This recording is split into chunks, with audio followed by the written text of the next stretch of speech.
Hello, my name is Konstantinos Sfetsioris, and I am very glad to moderate this very interesting panel for renewable gases and hydrogen. Hydrogen is a key fuel for the decarbonization of the energy sector. It has a lot of advantages, but it is very challenging in terms of policies, costs, infrastructure, and even the type of the hydrogen that is going to be used in the medium and the long term. All of these we will present and discuss with our speakers, but let me first introduce them. Digitally, we have Konstantinos Papalucas, which is the coordinator of the National Hydrogen Committee. Mr. Papalucas is online. Yes, can you hear me? Good morning, everyone. Good morning. We have Mr. George Kasapides, which is the regional governor of Western Macedonia. Good morning. You are in mute. Good morning. Good morning, Mr. Kasapides. Okay. Yes. Mr. Matteo Mazzoni, head of market strategy, Snam, and which is the main shareholder of Senfluga. No, he has technical difficulties. And here with us is Mrs. Gulmira Rzayeva, which is a senior research fellow in Oxford Institute for Energy Studies and the founder and managing director, Eurasia Analytics. Good morning, Mr. Rzayeva. And Mr. Dimitrios Kardomateas, which is a representative of the chairman of the Just Transition Development Plan Steering Committee. Good morning. Good morning. So now I would like to give the floor to our first speaker, Mr. Konstantinos Papalucas. Konstantinos, the floor is yours. Thank you, Kostas. I don't know if you can see my presentation.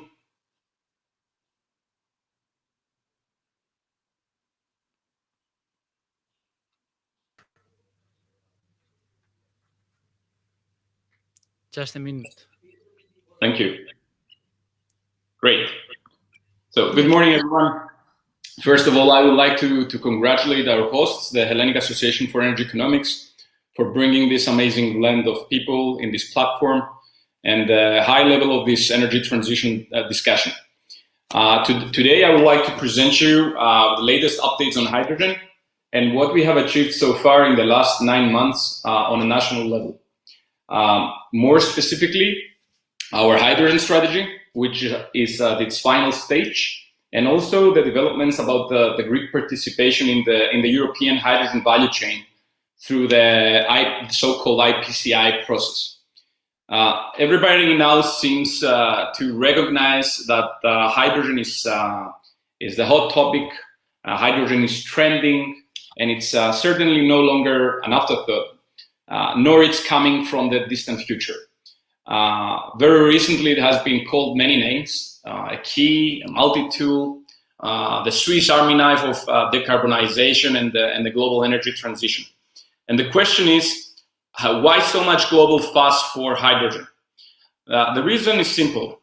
Hydrogen molecular nature has all the special features to help the global community to overcome some of the most difficult energy challenges and foster its efforts to combat climate change.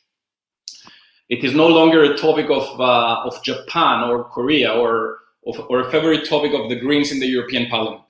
It's now a priority for the Biden administration and Secretary Kerry, as stated mentioned earlier, for the Kingdom of Saudi Arabia, for Canada, Australia, China, for many other countries with very different profiles, but all of them are all decided to rapidly build their concrete hydrogen policy. Let me just mention as an example that the Hydrogen Shot Summit, which is the first energy earth shot organized by the US Department of Energy in September, seeks to reach the 111 goal to reduce the price of renewable hydrogen by 80% and take it down to $1 per 1 kilo in one decade. But let's go back to Greece. Next slide, please. So when we were first invited to participate in the member state session of the H2 IPCI project organized by Hydrogen Europe, I remember that my concluding remark was that we need to fuel up our engines to get on the hydrogen train. And I said, this time allow us to under-promise but over-deliver. Few months later, I must say that we can take pride on the results. In a period of 3 months, and after hard dedicated work, we managed to engage with as many interested parties as possible and put them in an acceleration pipeline. And we can now count more than 20 projects in the IPCEI pipeline, while it seems that this has opened the appetite for more energy corporations to participate in our national emerging hydrogen economy. Next slide, please. For the record, the Greek proposal for the first wave of important projects of common European interest on hydrogen includes a number of projects for both parallel subwaves. 3 projects for the subwave of IPCEI H2 technology and the key components, and 2 projects for the decarbonization through hydrogen. Let me go through them quickly. The Green Hypo of Advent Technologies SA, which includes a production unit for the construction of innovative electrolyzers and high temperature PEM fuel cells. The production unit is planned to be constructed in the Western Macedonia. Then we have the very popular White Dragon, which is part of the massive green hydrogen projects with the colorful animal name. And it aims to infuse the produced hydrogen in our national network and top pipeline. It's a cluster with all the Greek major corps involved, and I am sure that His Excellency Governor of Western Macedonia, Mr. Kasapides, will elaborate on that. Third, as a final project on the first subway, we have the H2 cap tanks of BNT Composites, which involves the construction of innovative high-pressure tanks using carbon fiber and other composites for the storage and the transportation of hydrogen. That is a midstream and a transportation project. Then, on the second subwave, we have another cluster of ultra-low carbon blue and green hydrogen in the southern part of the country, from motor oil in partnership with PPC, which is aiming the transportation and distribution of its produced hydrogen to industrial and transportation clients, including buses, ferries, and ships. Last but not least, we have the H2 SIM from Titan Cement Group, which includes the use of produced green hydrogen to decarbonize the cement production units of the group. It's our first industrial project. Demand is very important to escape the chicken and egg dilemma for our emerging national hydrogen economy.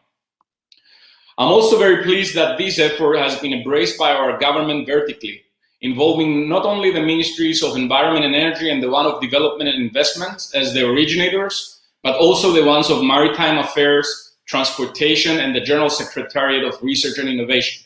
So why this is important? 2 reasons for that. A, through the political symmetrical approach, we managed to attract proposals from different sectors of the hydrogen value chain. As I mentioned, shipping, transportation, industrial units, startups, and spin-offs. And B, we also made sure that the call of expression of interest is aligned with our national hydrogen strategy, which is currently in its final phase, as I mentioned before. Now let's go to our hydrogen strategy, which is my final slide. Next slide, please. In January 2021, our National Hydrogen Committee rolled up sleeves with the mandate to develop the Greek National Hydrogen Strategy that will be out for public consultation in late 2021. This strategy will entail a detailed roadmap for the emergence of a national hydrogen economy, which will cover the whole hydrogen value chain. And it includes several important cross-cutting aspects that will transversely affect many sectors, aiming towards as I said, the parallel development of the demand without building the sound backbone of the upstream, the midstream, and the downstream infrastructure. More specifically, the roadmap consists of multiple roadmaps for each category and will include the adaptation of various hydrogen systems and technologies. We adopt, let's say, a technology agnostic approach, trying to see what fits best for Greece, of course, always aligned with the European policy framework. Carbon neutrality scenarios from 2030 up to 2050, the gradual development of a competitive hydrogen market, exploring the added value that could be generated in Greece, a special roadmap for targeted flagship investments and demonstration projects that will serve as a signal provider to investors. Let me say here that the commercial deployment and materialization of such projects will in practice kick off a Greek hydrogen economy. We included several projects along the entire value chain, starting from industry refineries, hard-to-abate industries, hydrogen trains, urban and intercity transportation, short-distance and long-distance maritime projects with the use of hydrogen, a hydrogen island, or the upgrade of the so-called VOAC, the northern highway of Crete, into a hydrogen-ready highway. Then we have the necessary development of the regulatory and legal framework that will need to support the projects and the infrastructure. Then we have also an innovation enabling scheme that will aim to connect the research directly with the market. We have a very great example. We have Advent case, where it started from a lab in Patra and succeeded now to raise 150 million from NASDAQ. In a nutshell, Greece has all the potential to become an important hydrogen player. We might be small in size, but just look at Portugal. It's really up to us. If hydrogen is a Swiss Army knife of the energy transition, then we'd better make sure to understand our potential as a producer, as an importer, as a transit country, as a pioneer in hydrogen islands and ports, as technology innovators in transportation and also industrial application and shipping, as somebody has to deliver the gas in the emerging demand centers across the globe. Thank you. Thank you very much, Konstantinos, for this short but very comprehensive presentation about the Greek IPCIs and the Greek hydrogen strategy, which is a great step towards the country's path to a climate-neutral economy. Before we go to the next speaker, I would like to welcome Mr. Matteo Mazzoni, who is the head of market strategy, Snam, which is the main shareholder of Senfluga. Good morning, Matteo.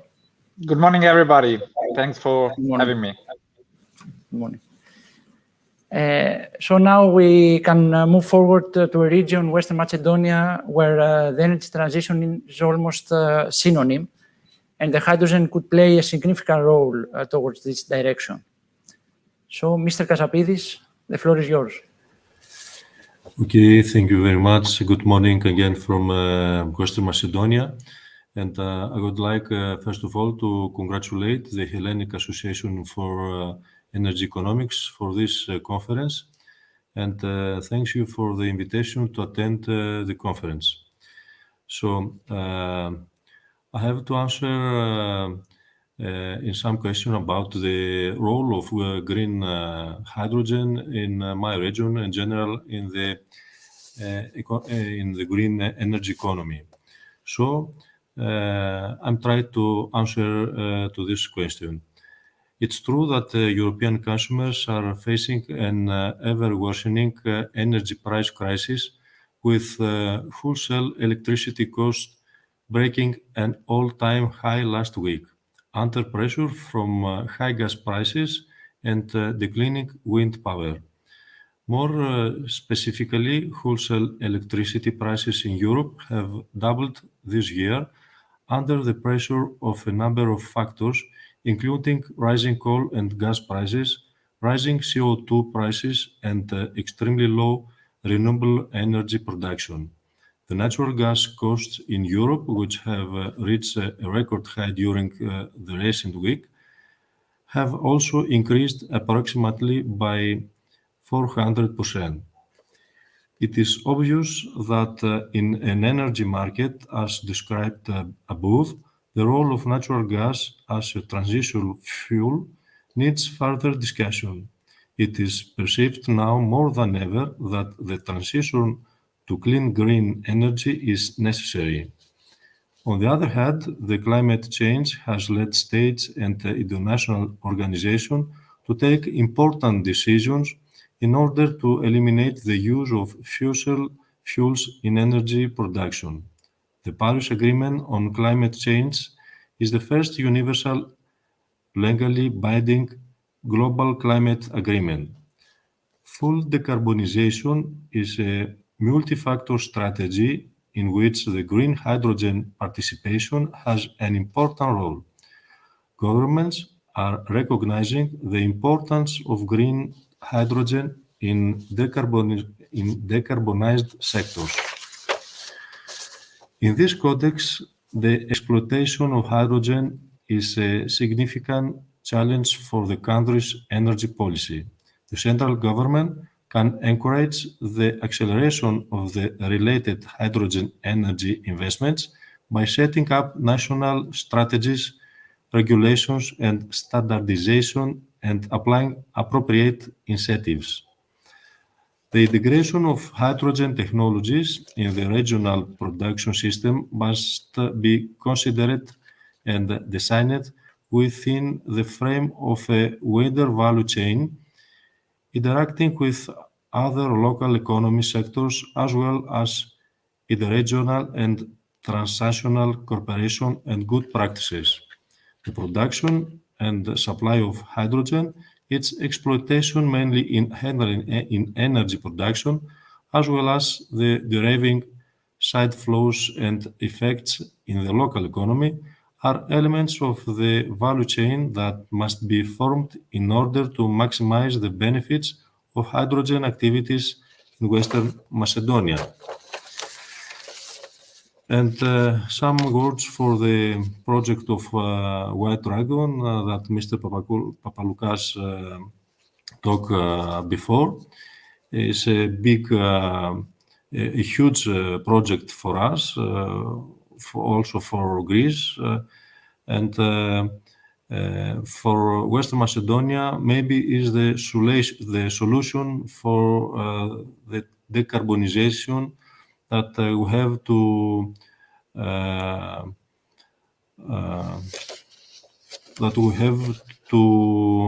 find a solution this period. The White Dragon has the support of the region of Western Macedonia and is based on the replacement of the lignite power plants which are located in the region. The project will use large-scale renewable electricity to produce green hydrogen by electrolysis.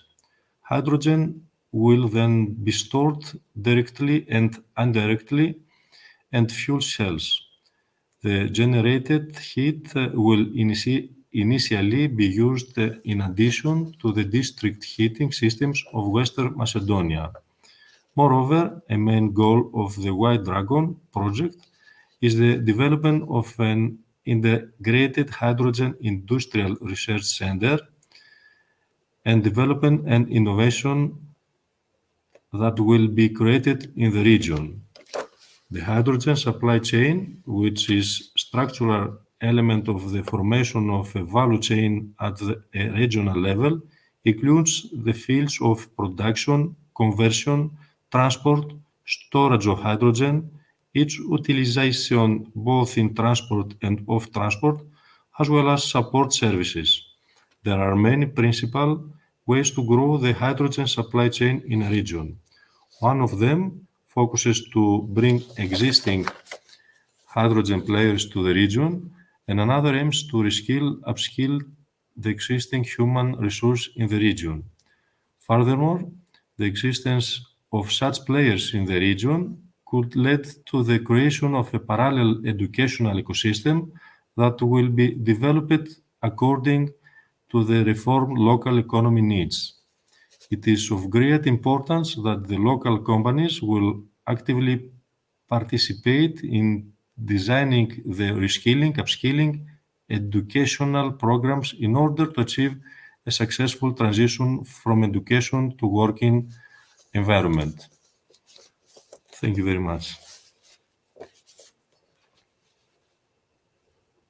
Of Western Macedonia from a lignite monoculture to a new energy model is unprecedented, but significant steps have already been made, and we are very happy about that. Hydrogen will play a key role in the decarbonization of Europe. sector of European energy sector. And I am very glad now that in this panel we have Mr. Mazzoni to give us the whole spectrum of changes at the European level in the next decades. Good morning, everybody, and thanks again for inviting me. It's a very timely moment to talk about hydrogen, renewables, and all of the challenges that we are going to face. It's the current market dynamic shows us that there is not a one solution fit all. The complexity of all the energy transition is way higher than everybody thought it was, and obviously there is a need to have coordinated and integrated solutions in the way ahead, and that's the, let's say, the approach that Snam is trying to bring forward, being let's say one of the probably main operators in Europe. We are the largest infrastructure operator in Europe, and we are based in Italy, but we are expanding our activities all across the neighboring countries. We have an active presence in Greece, and we believe that the Greek market offers very interesting opportunities in the years to come. So just a couple of words about Snam.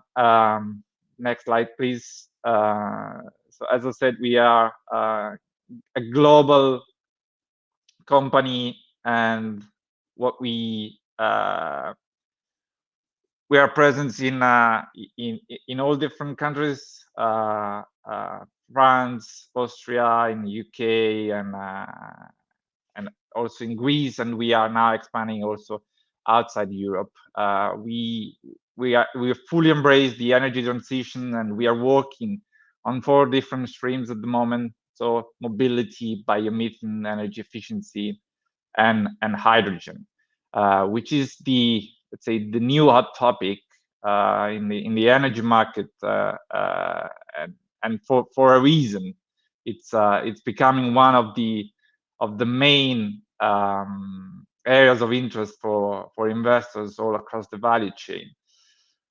Just to give you a bit of an overview of why we think hydrogen will play a key role in the future energy system, you can see that hydrogen is becoming competitive across all different sectors. So from mobility to industrial application to feedstock. And this is the expectation that we had last year. So you can see that it's already approaching the break-even in the mobility. So for trains, for all the routes that are not electrified, and for long-haul tracks, that was the picture at the beginning of the year. Now with the current energy prices, the gap is even narrower compared to last year, and so the speed that we think it will go along in the next year is going to to increase as learning curves falls, and so we get to have and we are committed to push the cost of hydrogen down to $2 per kilo by 2027. In this, that's the picture that we believe the potential that hydrogen is going to have at the European level.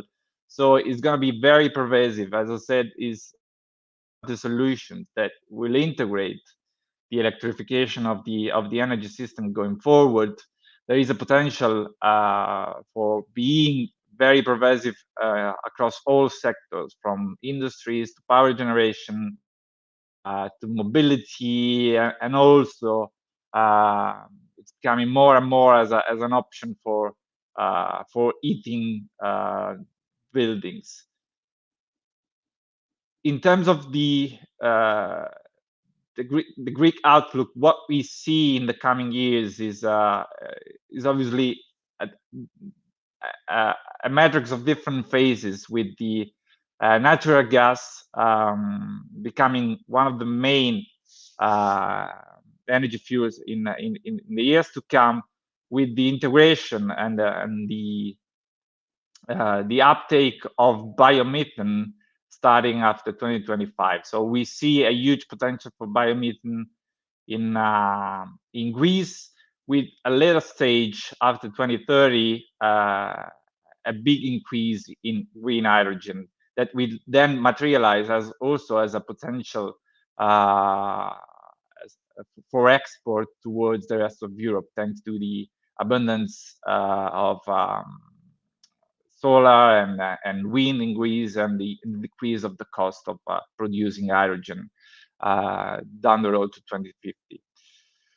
So why am I saying this? Because along with other 21 TSOs, we published in April of 2020 a vision of an integrated and very spread hydrogen infrastructure that will be built on existing gas infrastructure. So 70% of the future hydrogen infrastructure at the European level will be built repurposing existing lines.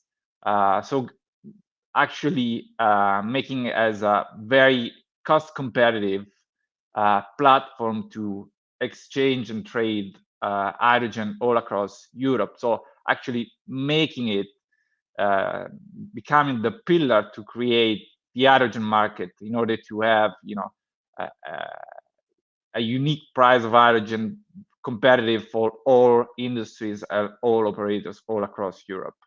So there is a potential to actually have such an infrastructure in the next 20 years, connecting all European countries with an average cost between 0.11 and 0.21 euro per kilo.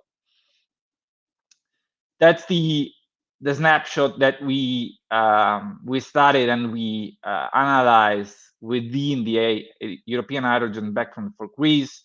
So there are all suitable conditions for having green hydrogen production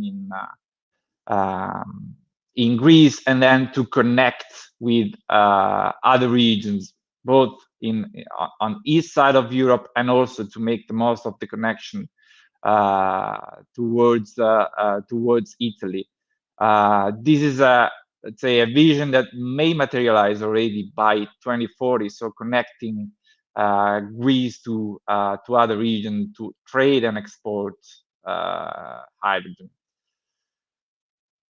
So trying to wrap up and closing my brief intervention, what we see, as I said at the beginning, in terms of future development of the energy market, is increasing integration between molecules and electrons.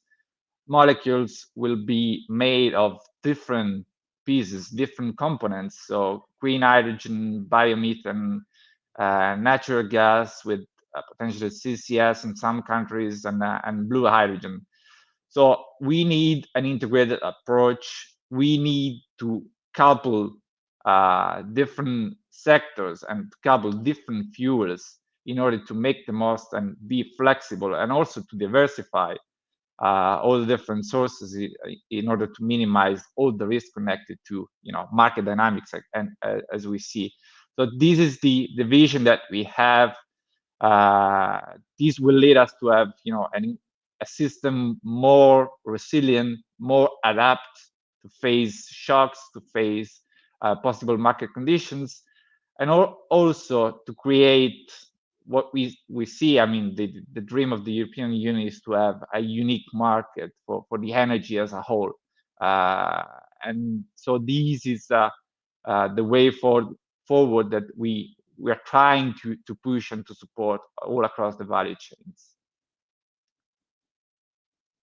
Thanks a lot. I'm happy to answer any question. Thank you very much, Matteo. wonderful presentation, which gives us a better view for the planned development of hydrogen in Europe. You have said some very impressive numbers: 40,000 kilometers of pipelines, 70% repurposed pipelines. These are very impressive numbers. And now we can move forward to Mr. Rzayeva, who is about to present the green and blue hydrogen production in Turkey and Azerbaijan. Yes, thank you very much. Please take the floor. Okay.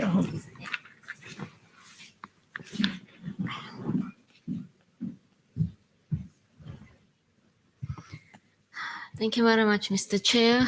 Thank you very much for having me here today.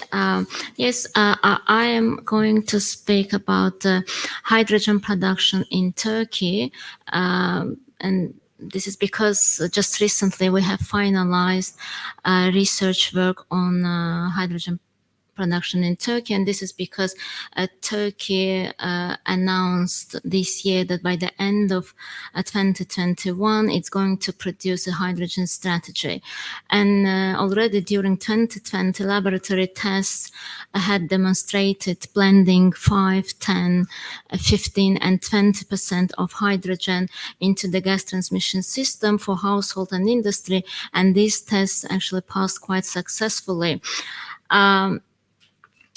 So the intention is to produce hydrogen from mainly from domestically produced energy, and that's lignite, hydro, wind, solar, and geothermal.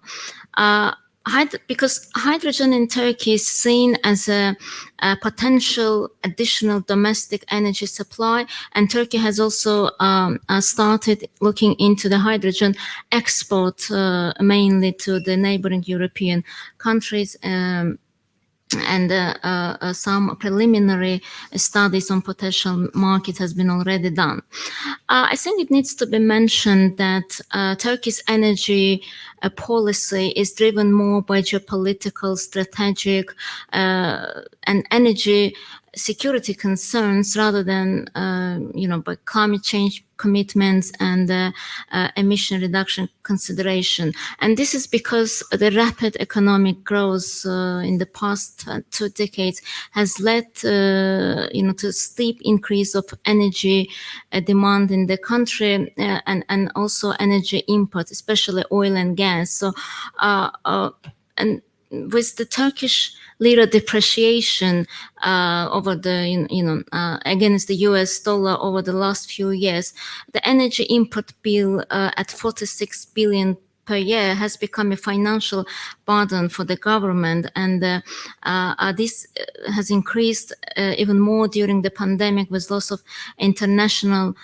tourism, which had been the primary source of foreign currency. So this is quite a pressure on the Turkish economy, and this is one of the reasons why Turkey wants to produce yet another domestically produced energy in the country. Well, when it comes to the type of hydrogen production in the country, we think that, obviously Turkey will have its own path of type of hydrogen, because, we at the Oxford Institute for Energy Studies have produced a number of papers on hydrogen production, hydrogen economy in different countries. And most of those papers' conclusion says that waiting for renewable power capacity to become available for the production of green hydrogen would unnecessarily delay the decarbonization process and mainly eat into the carbon budget. So while this is a logical approach to net zero green hydrogen transition in general, but it's also recognized that each country may have its own path depending on the particular circumstances of the country.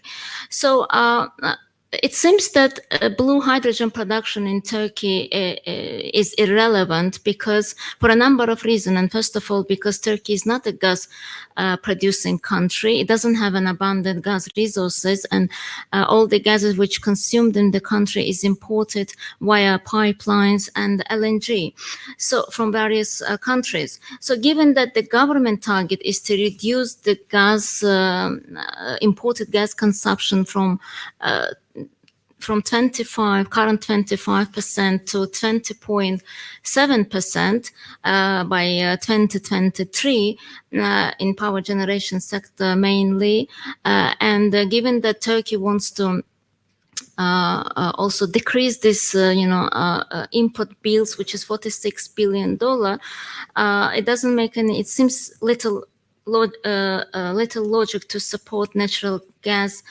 used for blue hydrogen production in the country. And in addition, apart from this, carbon capture, CO2 transportation and sequestration is necessary for blue hydrogen production, and Turkey does not have this infrastructure. Well, as we know, Turkey is a very negligible natural gas producer, and but still country has some coalways, deep salt formations, and also some depleted oil reservoir. But this is not enough. Its capacity only 103 tons. So this will definitely not enough for Turkey to sequestrate CO2 emission. It seems that the most commercially viable type of hydrogen production for this country is green hydrogen. Given that Turkey had an impressive growth in renewable power generation last decade, driven mainly by the policy to reduce import dependence, Turkey had achieved a tremendous success in renewable energy production. It's doubled actually in last 10 years from 2011, and that's thanks to the support scheme mechanisms through feed-in tariffs introduced by the government, and that was done under the renewable energy support mechanisms, and this actually increase the production of renewable energy in the country tremendously. And this seems that quite a viable option for Turkey. This is the option that Turkish government considering seriously at the moment. Well, despite that, Turkey also produced some amount of lignite, but black hydrogen is not, despite that it's a domestic energy carrier, but it's not also an option because it's financially not viable, and it's not in line with decarbonization policy. Yellow hydrogen is also possible, but there are a number of constraints for that. Well, it seems that it's attractive as a feedstock for hydrogen because it operates at a higher capacity factor than renewable power, and in addition, the short-run marginal cost of nuclear power will be lower among the other fuel type of power plant after renewable power generation. But first of all, Turkey has to have an excess of nuclear power, and which is going to be produced in the country from 2023, and it needs to be available. Additional amount of this power needs to be available for yellow hydrogen, which seems that will not be the case, at least in the first few years. So to conclude, I think with this strategy, which is expected to be produced in end of 2021, key points will need to address the following, and it should include incentives to stimulate low carbon hydrogen production, also incentive for existing industrial hydrogen users, refineries and probably petrochemicals to switch to low carbon hydrogen. And there should be regulation and incentives in place for blending hydrogen into natural gas networks in the country. And last but not least, potential longer term plans for Turkey to become an exporter of green hydrogen to the neighboring European countries. and probably by converting some existing natural gas infrastructure like the top line or perhaps the interconnectors that currently exist between Turkey and Greece, Turkey and Bulgaria, and further I think Turkey would be able to export green hydrogen to mainland of Europe using existing interconnectors between countries. So I stop here, thank you. Thank you very much, Ms. Rzayeva. Hydrogen, and especially green hydrogen, is not only a case for Europe, but also for our neighbor, and this is very promising. Coming back to Greece, Just Transition Development Plan has already set the basis for the energy transition in the lignite areas, and hydrogen could be a part of it. Please elaborate, Mr. Kardomateas, the strategy. Thank you very much. Thank you. Thank you. Thank you very much, Mr. Sfetsioris, thanks to the Hellenic Association for Energy Economics for the invitation to participate in this interesting panel about hydrogen. And hydrogen is certainly one of the main pillars of the transition, of the energy transition, as many speakers have said before me, because without chemical storage of energy, all studies show that energy transition will be endangered very much. And hydrogen is the most clean, the cleanest way to do this. So hydrogen economy will be a future thing, and Greece is preparing itself for this. We all know that there are a lot of production methods for hydrogen, and these have given a specific color to it. And we all know this rainbow of colors. It's no point to repeat. What I have to say is that if we exclude gray, brown, and black hydrogen, which pollutes because it releases CO2 to the atmosphere, the rest of the colors, let's say, have certain challenges still. The challenges are in the field of total energy balance and the cost of production. And on these items is concentrated the research and development now. Hydrogen Coalition, which is an international organization, projects that in the future, the cost of production of green hydrogen will be reduced to half. Of course, it needs, as I said, research and development. But apart from the cost, there are also needs for research and development in the transportation, storage, and utilization of hydrogen, as well as in the development of safety standards and protocols. All this research and development needs public support because it's not mature yet, the production of hydrogen, so that it can be financed by the market forces. And we know that because this is what exactly happened also with wind power and photovoltaics, which were subsidized a few years ago, but now they are fully competitive. We hope that this will happen with hydrogen in the future. For this reason, for all these reasons, we think that the delignitized areas are more than suitable for the development of hydrogen research and development because, first of all, there is proximity to vast production of renewable energy. We know that about 3 gigawatts of photovoltaics will be installed in the area, which on the land that will be freed from the lignite regions. Secondly, there is also proximity to the pipeline because, as Ms. Galli said,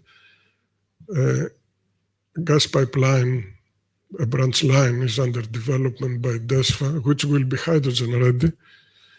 And third, there are very generous support schemes that will be will apply on these regions.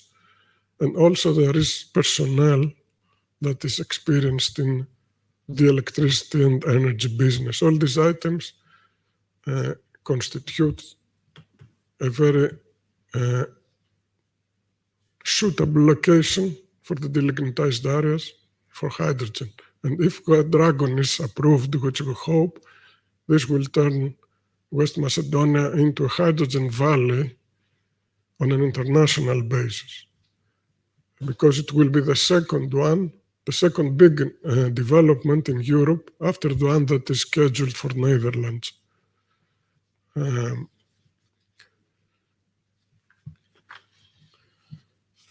For all these reasons, the Just Transmission Committee supports and welcomes all these projects concerning hydrogen. Thank you very much. Thank you, Mr. Kardomateas. And now we can proceed with Q&A session. So the first question is for Mr. Papalucas. How much, Konstantinos, will it take to see such hydrogen economy? I understand that these massive IPCI projects would need €1 billion or dollars to be materialized. Do we have the necessary funding tools to support these investments? Well, Kostas, this is a great question, and we saw that in the IPCI process. The first IPCI European value chains were dedicated in batteries and microelectronics. So the proposals were concentrated around research, development, innovation projects or first industrial deployments. In hydrogen, things are quite different. We have the massive infrastructure and huge pilot projects that are needed to somehow have the, let's say, the emerging economy. And this adds an extra 4 to 5 figures in the overall cost comparing to the IPCIs that I mentioned. So this creates some hassle in a European level as well. However, the good thing about hydrogen is that as a technology, it's not new. So it won't need to take the same steps that other nascent technologies had to go through. It might follow a similar trajectory with other clean technologies like solar and wind. I mean, first we will see large-scale projects receiving public either grants or CapEx subsidies for pilots, and then as the industry begins to mature and reaches a credible track record of returns in a reasonable time frame, then we will see new financial players and funds joining the game in either equity or debt. So I guess that the share of public funding then it will be minimized. So what the investing community anticipates is to see the full deployment of the entire value chain beyond isolated projects. They need to be able to forecast the demand, to know where steady revenue flows will come from, and to who that hydrogen will be sold to and at what price. So pretty much to reduce uncertainties and demonstrate projects to see that they're commercially viable, we will need to see solid long-term offtake contracts before we move to spots. Something that we experience pretty much with the LNG market. And then, of course, as time goes by, we will be having the ETS trading scheme that will be supporting the numbers. Thank you. Thank you very much, Mr. Papalucas. Infrastructure is very crucial and very challenging towards the decarbonization. Do you believe, Mr. Mazzoni, that it is feasible to meet future investment infrastructure and green hydrogen demand, taking into account the need for high additional RES capacity and a lot of big electrolyzers? Yes, I strongly believe it's feasible, and we are fully committed to make that that vision as concrete and real as possible. It is challenging, as I said before, because the amount of investments needed is quite impressive, and there are a lot of challenges to face. We are in terms of permitting, in terms of deployment, in terms of creating the necessary tools for all operators to actually compete and make it possible. But the technology is there. Operators are exploring different business models, trying to understand what are the different options.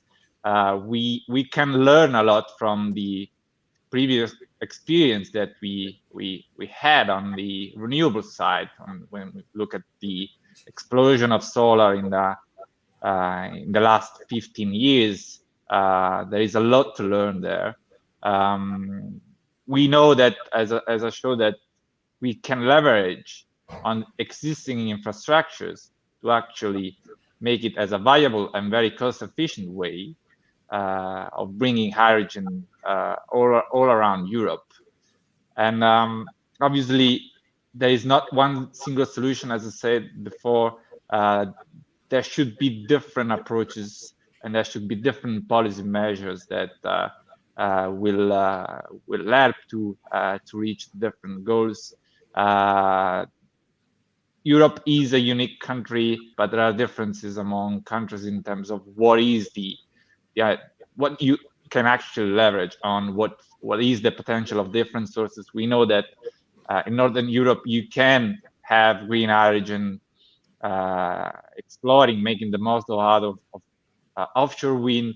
We know that Southern Europe offers you a different perspective on that regard. So there is wind, but obviously the abundance resource is solar. So you can actually make the most out of it. Is way more predictable, way more stable in terms of production, and even to actually structure a business model to produce green hydrogen and solar is something that you can actually cope in terms of what is the need that you have along the whole years in terms of needed storage for the winter, and let's say make the most out of the over generation that you may have during summertime. So this is doable, and it will probably be doable before we actually expect at the moment. But we need to take the first steps now, and not to wait for the technology which is already there to be adopted. So we are looking ahead with optimism, as the title of the symposium is. Now, Mr. Kasapides, it is obvious that if White Dragon will be selected for funding, it will transform Western Macedonia into international hydrogen hub. Which are the plans of the region accompanying this project in terms of reskilling, upskilling human resources, and benefiting local communities? Yes, Mr. Sfetsioris, this is an important project that we have to face in the future during the transition. The posts of employment that will be lost until 2023 are 20,000. That is a huge number, and is very difficult for us to find the solution. I think that The most convenable solution is the skilling and reskilling the unemployment, which will lose their jobs. So our plans are to cooperate with the University of Western Macedonia and other authorities in our region to develop this project for reskilling and upskilling all these people. Also with the company of power plant, with we are planning to develop and the same project. Thank you very much, Mr. Kasapides. There are more to come in the following years. Now, Mrs. Rzayeva, you have told that Turkey seems in Turkey that green hydrogen is a viable option for the decarbonization of the sector. Existing policies and strategies are enough to boost this green hydrogen production investments and lower its production cost to a competitive level? Well, clearly there are a lot of questions regarding the green hydrogen production in Turkey, and obviously one of them, as you said, is investment in this quite expensive exercise. But if we throw back like 10 years ago and look into the Turkey's policy of renewable energy production, then we can see how successful was that policy. You know, very strong governmental support in the form of different support scheme mechanisms like feed-in tariffs, etc. So this policy brought now today to a very low cost of green hydrogen, the renewable production in the country, and this trend will be continuing in the future, because with every auction in the country, for instance, in the auction in May that the government announced, the cost of, for instance, wind energy was 1.7, actually 0.3 dollar cent. And solar energy was $0.7. So it's a tremendous fall of cost in the country. And I think that if Turkey, I mean, this is the country that has a lot of like strong, ambitious, and I think if Turkey with the same policy and approach would, if supports the green hydrogen production, it can succeed in the future as well, and probably will be able to bring down the cost as it did with renewable energy. But hydrogen is slightly different. Of course, you have to attract also know-how, technology, experts, etc. So I think Turkey is has started doing all this, and in negotiations with some companies that are producing electrolyzers and other technologies for green hydrogen production. So yeah, investment is a big question. Market liberalization is another question. So availability of free kind of off-the-grid renewable energy is also a question, but I think many countries have these issues, and in the years to come, I think the country probably will be able to address them. So we see a lot of similarities between Turkey's challenges in green hydrogen and European countries. There are common challenges. Well, definitely, yes, because all those countries are facing probably the same challenges. But with Turkey, I think Turkey is a country which has many advantages in terms of, geographic proximity to the main big market. Second advantage is having a huge, vast of territories that could be for renewable production, and the territories that actually Europe also needs, for renewable production, and Turkey could here, help the renewable energy exporter to this market, the support policy that very ambitious governmental support policies and mechanisms for hydrogen production. Thank you very much. Mr. Kardomateas, the transformation of the energy model in a lignite-based economy is very challenging.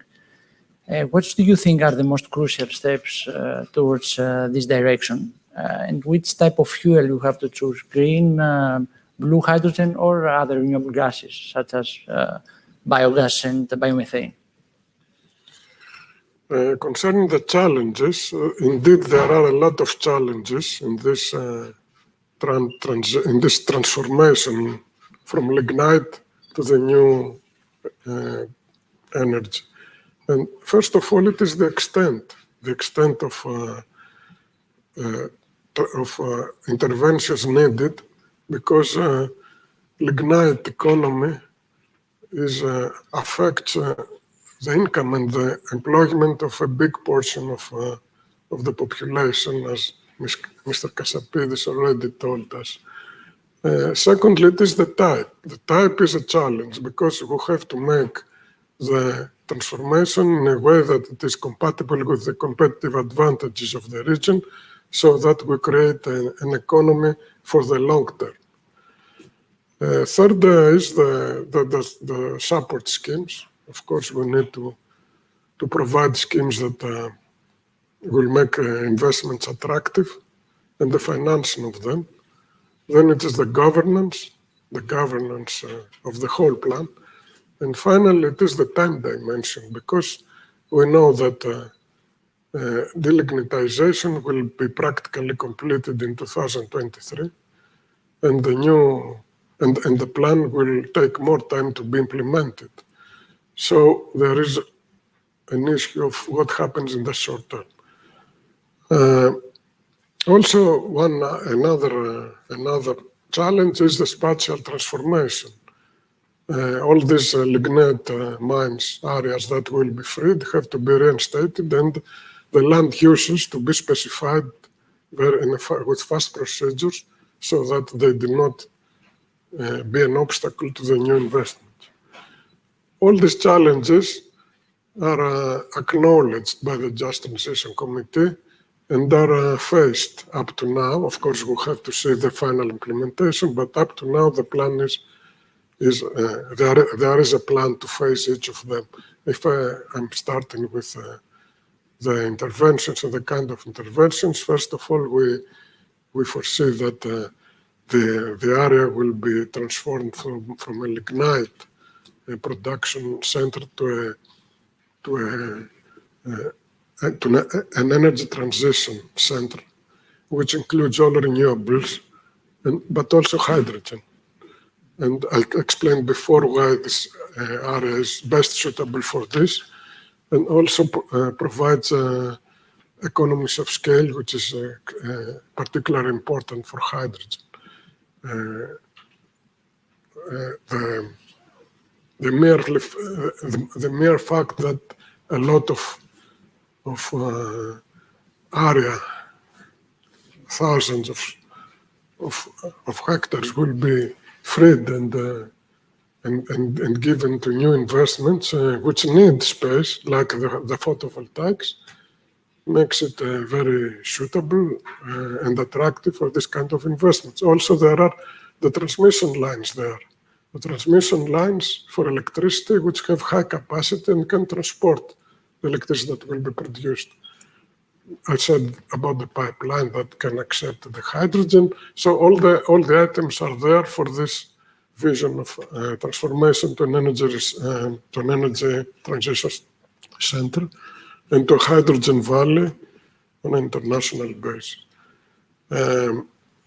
But it is not only energy. There are other competitive advantages that the plan will take care to be exploited, like in the agricultural and the touristic sector. And also in the other sectors of the economy, where Greece has competitive advantages, like the food industry, the pharmaceuticals, and the digital economy. All these industries, for all these industries, there will be the support, very generous support schemes, which can reach 60% for big enterprises of the cost of the investment, 70% for medium, and 80% for small enterprises. This is the best one can find. And with this, together with the support schemes, there is a plan to create industrial zones with all the infrastructure needed in order to have the space for the installation of these new investments in all fields of the economy. Concerning the spatial transformation, which has to be done very fast, the law, if I remember well, it's the law 4759 of 2020, foresees for a fast procedure of the development of the space by assigning this to the Power Plant Corporation on behalf of the state. And this this company will do will make the special urban plans together with the land users. Will make all the studies for their final decision, and also will make the reinstatement of the abandoned minefields. Concerning the governance, it is also in line with a draft law that is under finalization, which will establish an effective and result-oriented scheme for the development of the plan. And concerning the short-term measures, which is one of the big challenges, the Just Transmission Plan has foreseen for a transitional plan, which will be financed by the resources of the existing 2014-2020 ESPA, by the RRF and the Green Fund. And this will provide assistance to the population to reskill them, and also for the enterprises to repurpose their strategy and their production to the new era. So everything is in line. Of course, there is a great challenge ahead of us still in the implementation phase. But it is a great development that will be also crucial for the energy and for the strategic plan for the climate change of the country. West Macedonia is who have the ambitions that it can provide a big success to this. Now, concerning the other question. Just a few minutes in order to conclude the session. So. Yeah, concerning your other question about the kind of hydrogen. So it is known that the green hydrogen is the most friendly environmental and the most sustainable kind of hydrogen. But as I said, it faces still cost challenges. On the other hand, blue hydrogen is produced from the traditional method of steam reforming of natural gas, which is a cheap method. But if we add the cost of carbon dioxide separation and storage, and then it may be as high as green gas and even more. So actually, but this depends on the specificities of the case. So because there are all these uncertainties on the cost of the hydrogen production, and also because green hydrogen, which is a priority, of course, we know that it will take time to be produced in substantial quantities, and also because we need every knowledge concerning hydrogen at this time. The strategy at present, not only in Greece, but all over the world, is to allow both options, green and blue hydrogen, and to support both options until there is a clear view on the green hydrogen. Thank you very much, Mr. Kardomateas, for this thoroughful discussion we have. So now we are on time and we can conclude this session. Thank you very much for this fruitful discussion, and see you next year. Hopefully, the best are yet to come. Thank you very much. Thank you. Thank you.